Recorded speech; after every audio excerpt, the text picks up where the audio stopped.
আমি সম্মানিত আমার মাথার তাজ ওলামাদেরকে জাতীয় ঐক্যের আহ্বান জানাই। আমি আমার সম্মানিত রাজনৈতিক ব্যক্তিবর্গদেরকে জাতীয় ঐক্যের আহ্বান জানাই। আমরা নামাজ কায়েম করতে চাই। জামাত ইসলাম এই কথার উপর একমত আছে না নাই? নামাজ কায়েম হোক, একমত না জামাত ইসলাম? হেফাজত একমত না? ইসলামী আন্দোলন একমত না? তাবলীগের ভাইয়ের একমত না? পীরের মুরিদের একমত না? আপামর তাওহীদি মুসলিম জনতা একমত না? তাহলে নামাজ কায়েম করতে হবে। নামাজ কায়েম করতে হবে এই কমন গ্রাউন্ডে আমরা সবাই একমত, ঠিক কিনা? যাকাত আদায় করতে হবে, সবাই একমত, ঠিক কিনা? নারীদের পর্দা করতে হবে, শালীন পোশাক পরতে হবে, একমত সবাই, ঠিক কিনা? বৈষম্য বিরোধী বাংলাদেশ চাই, সবাই একমত, ঠিক কিনা?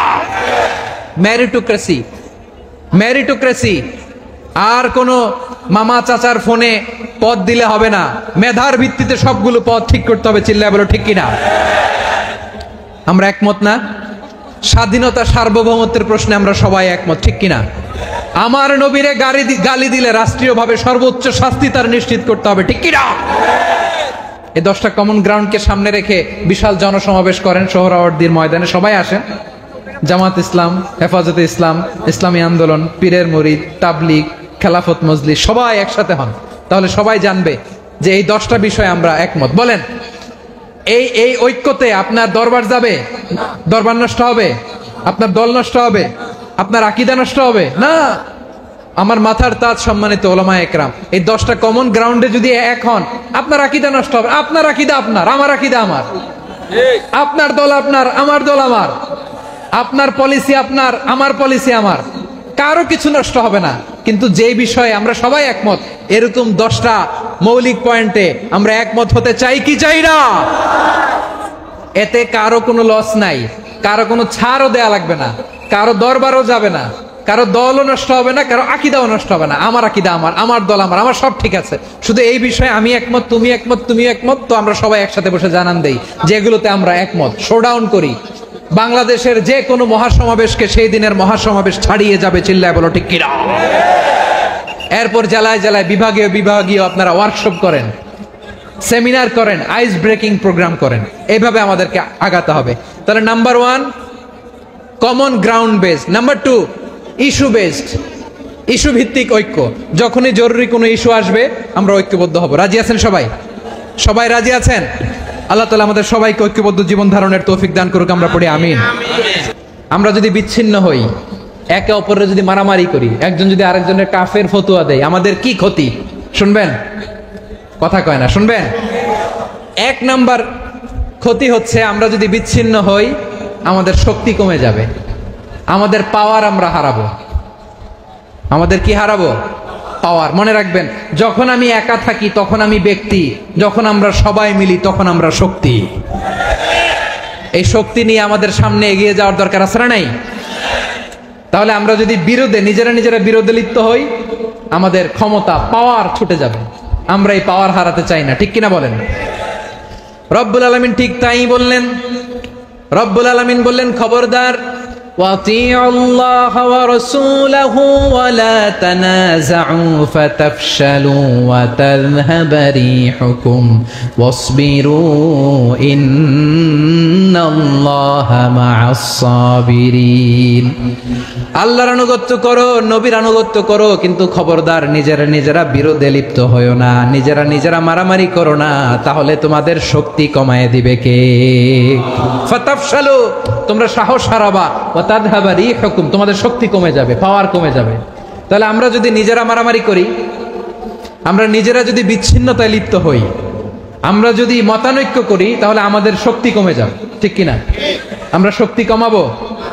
আচ্ছা, ছোট্ট একটা বাঁশের কঞ্চি যদি আপনারা দেয়, পায়ের মধ্যে ধাক্কা দিয়ে ভাঙতে পারবেন না? এরকম বাঁশের কঞ্চি যদি 20টা একসাথে জোড়া লাগায় দেয়, ভাঙতে পারবেন? কথা বোঝে নাই মনে হয়। চিকন একটা বাঁশের কঞ্চি দিলে ভাঙা যাবে না? এরকম চিকনই 20টা বাঁশের কঞ্চি একসাথে লাগাই দিলে ভাঙতে পারবেন? কারণ যখন আমি একা থাকি তখন আমি ব্যক্তি, যখন আমরা সবাই মিলি তখন আমরা শক্তি। আর কখনো কাউরে কাফের বলে গালি দিবেন? তুই জাহান্নামী বলবেন? ঝগড়া লাগলে লাগাই দিবেন? তাহলে কি করবেন? মিলায় দিব। আওয়াজ করে বলেন কি করব? প্রিয় ভাইরা, এই বিরোধ গত 50 বছর তো আমরা দেখেছি। ধর্মীয় অঙ্গন বলেন, সামাজিক অঙ্গন বলেন, রাজনৈতিক অঙ্গন বলেন, এই বিরোধ আমাদেরকে শেষ করে দিয়েছে। আধিপত্যবাদকে রুখে দিতে হলে, বাংলাদেশের বিরুদ্ধে যে কোনো ধরনের ষড়যন্ত্রকে রুখে দিতে হলে জাতীয় ঐক্যের কোনো বিকল্প নাই। চিল্লায় বলো ঠিক কিনা?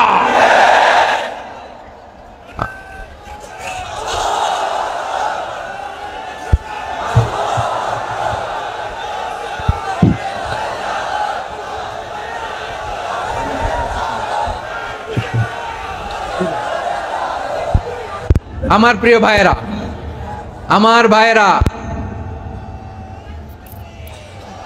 আর কাদা ছড়াছড়ি করব না ইনশাআল্লাহ। বলেন আল্লাহুম্মা ফারশাদ। আল্লাহ তুমি সাক্ষী থাকো, আল্লাহ তুমি তৌফিক দাও। আওয়াজ করে পড়েন আমিন। আর একে অন্যকে কাফির বলে গালি দিব না, ঠিক কিনা বলেন? রাজি আছেন? ধ্বংস করে দিয়েছি আমরা আমাদেরকে। আপনারা হালাকু খানের নাম শুনেছেন? মঙ্গল অধিপতি হালাকু খান বাগদাদের আমাদের বিশাল দারুল হিকমা লাইব্রেরিকে ধ্বংস করেছে। 10 লক্ষ মুসলমানদেরকে কচুকাটা করে গণহত্যা করেছে। জানেন, আমাদের সভ্যতা সূতিকাগারের কেন্দ্রবিন্দু ছিল বাগদাদ। ইরাকের বাগদাদে যেদিন সে রক্ত নিয়ে হোলি খেলা করে, রক্তের হোলি খেলা যেদিন হয়, ওই দিনও বাগদাদে বাহাস চলতেছিল। আমাদের বাহাস কি চলতেছিল? আপনাদের এলাকায় বাহাস আছে? এই প্রচলিত বাংলাদেশে যে বাহাস, এটার সাথে ইসলামের কোনো সম্পর্ক আছে?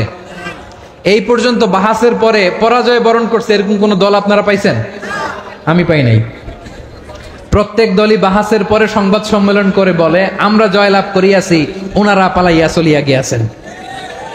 আছে না নাই? কারণ সত্য জানার জন্য, সত্য মানার জন্য আসে না তো, নিজের জ্ঞান জাহির করার জন্য বাহাস করে। বিপক্ষ দলের আলেমকে ছোট করার জন্য বাহাস করে। এই বাহাসের স্থান ইসলামে নাই। চিল্লায় বলো ঠিক কিনা? এই সমস্ত বাহাসের দিন শেষ। ঐক্যবদ্ধ হওয়ার বাংলাদেশ। প্রিয় ভাইরা, হালাকু খান সে দারুল হিকমা লাইব্রেরি জ্বালিয়ে পুড়িয়ে এই সব দামি দামি বইগুলো, আমাদের দামি দামি ঐতিহাসিক তুরাসি ক্লাসিক বইগুলোকে দজলা নদীতে ফেলেছে। পুরা দজলা নদী কালো হয়ে গিয়েছে। 10 লক্ষ মুসলমানকে গণহত্যা চালিয়ে এই রক্তের বন্যা যখন দজলা নদীর পানিতে মিশে গিয়েছে, দজলা নদীর পানি লাল হয়ে গিয়েছে। যেই দিন বাগদাদে গণহত্যা চলে, ওই দিনও বাগদাদে বাহাস চলতেছিল। কিসের বাহাস জানেন? মেসওয়াক, ডান মারি থেকে করা সুন্নাহ, এটা আমরা জানি। এখন কি উপরের মারি না নিচের মারি? বাহাসের বিষয়। এই বাহাস করবেন আপনারা? বিশ্ব যখন এগিয়ে চলেছে, আমরা তখন বসে বিবি তালাকের ফতুয়া খুঁজেছি কোরআন হাদিস চষে। তালাক ইসলামের অনেক গুরুত্বপূর্ণ অনুষঙ্গ। তালাক কোরআনের একটা সূরা। কিভাবে তালাক হবে না হবে আমাদের ফোকাহায়ে একরাম, আমাদের আকাবেররা সব বলে গিয়েছেন, সব জানা। আপনি হয় এটা মানবেন, নয় ওইটা। ওইটা নিয়ে বাহাসের দরকার নাই, ওইটা নিয়ে মারামারির স্থান ইসলামে নাই। আওয়াজ করে বলেন ঠিক কিনা? এখন পেকুয়ার ভাইরা, শেষ কথা বলি, আওয়াজ করে বলেন আমরা ঐক্যবদ্ধ হতে চাই কি চাই না? চান? এই যে আমি বিনয়ের সাথে আলেম সমাজকে জাতীয় ঐক্যের আহ্বান জানালাম, এটার সাথে আপনারা সংহতি প্রকাশ করেছেন? বিনয়ের সাথে আজকের এই পেকুয়ার ময়দান থেকে আমাদের রাজনৈতিক নেতৃবৃন্দদেরকে জাতীয় ঐক্যের আহ্বান জানাই, আপনারা সংহতি প্রকাশ করেছেন? এখন এটা রোড ম্যাপ কি, কিভাবে আমরা ঐক্য প্রক্রিয়াতে এগিয়ে যাব? শেষ কথা বলি, একেবারে সহজ। আমাদের ওলামা মাশায়েখদেরকে, আমার মাথার তাজ, তাদেরকে আমরা বলি, এই যে আমরা ঐক্যবদ্ধ হই নাই, আমরা কি বড় কিছু অর্জন করে ফেলছি? বলেন, আমরা কি খুব পাওয়ার সম্মানের জায়গায় আছি? খুব স্ট্রেংথের জায়গায় আছি? তো কিছুই তো নাই। আপনি ঐক্যবদ্ধ হইলে সমস্যা কোথায়? এমন তো না ঐক্যবদ্ধ না হওয়ার কারণে এতদিন আপনার অনেক কিছু ছিল, ঐক্যবদ্ধ হলে আপনি হারাবেন, এমন তো না। তো কিছুই যেহেতু আপনার নাই, আমার নাই, ঐক্যবদ্ধ হলে আমরা সমস্যা কোথায়? ঐক্যবদ্ধ হয়েই দেখি না, ঠিক কিনা? ঐক্যবদ্ধ হওয়ার দুইটা ওয়ে। রাজনৈতিক ঐক্য কিভাবে হবে?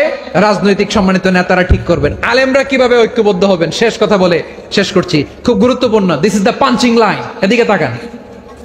ঐক্য হবে দুইটা পদ্ধতিতে। একটা হচ্ছে কমন গ্রাউন্ড নিয়ে, বেসড অন কমন গ্রাউন্ড। যেমন ধরেন